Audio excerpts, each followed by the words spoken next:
very quick one. Now, you've described him as an albatross, basically an opposition within the opposition who is working for the party. It's really quite confusing.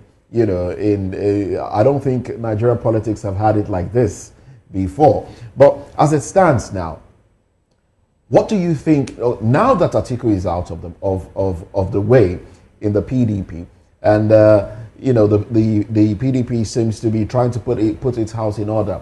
Why do you think that in putting its house in order, the PDP has not expelled Wike, even though we hear that there are talks to, you know, punish Wike for his activities?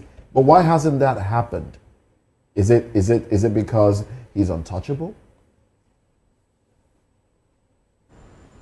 Well, PDP is no longer a formidable force to wrestle political power in the national politics.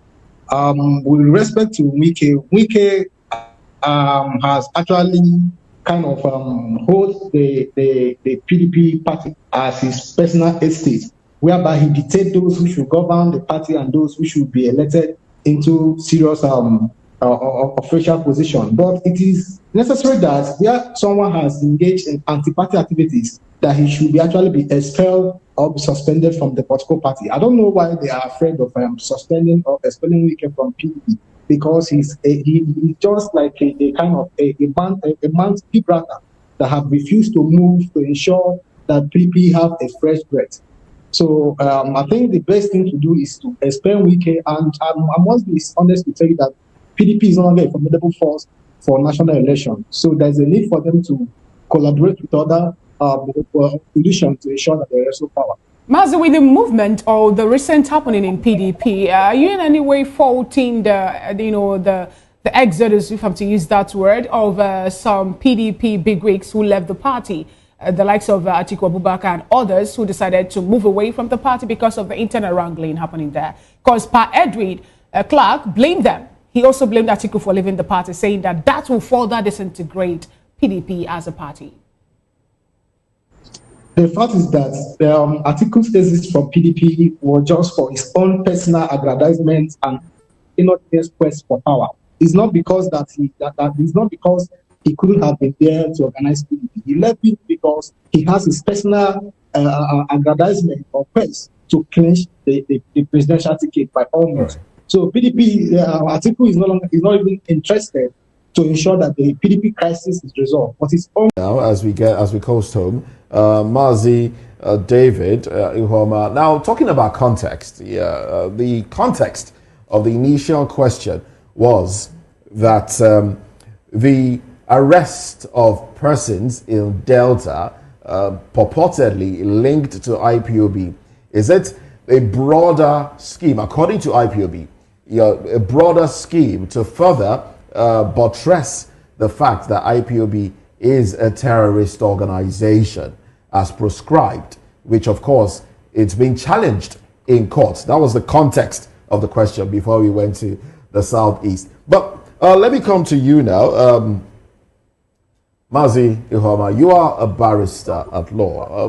Basically, with this statement made by IPOB, now look, take these people to court. Why do you think that these individuals have not been lined up and displayed or taken to court as it should have been? Well, what you have to understand is what is the basis of assessments of membership of IPOB and ECN or something. What is the basis of assessment? Is it that someone who brandished Biafran flag is now IPOB or ECN? So the basis here is that there are criminal elements all over Nigeria. People can actually go into crime and start trying to use IPOB or Biafran emblems as the basis to cover opportunity to blame a particular set of as people that are perpetrating insecurity in Nigeria. If actually they felt that they caught anybody as a member of IPOB or ECN, the basic thing is to test their guilt in a competent court of jurisdiction. That is the basic thing to do. It's not just enough to do media publicity, try to popularize it under disguise of the television or whatever thing they may do. If they felt that they have catch anyone with respect to flagrant the law in Nigeria, basically charge them to court and establish their groups, establish the membership, and the base upon which you crystallize them as IPOB member of the ACCN.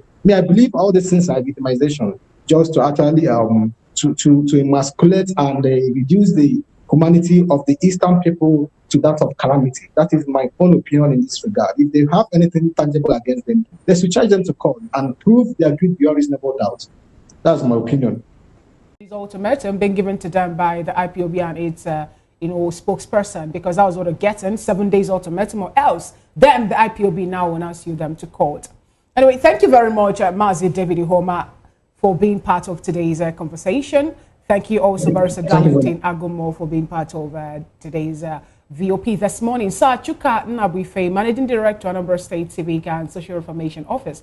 Thank you so much for being part of today's conversation. Due to want of time, here is where or how we're going to draw the curtain on today's VOP this morning. And up next on our schedule is the newspaper review proper, and there you have more.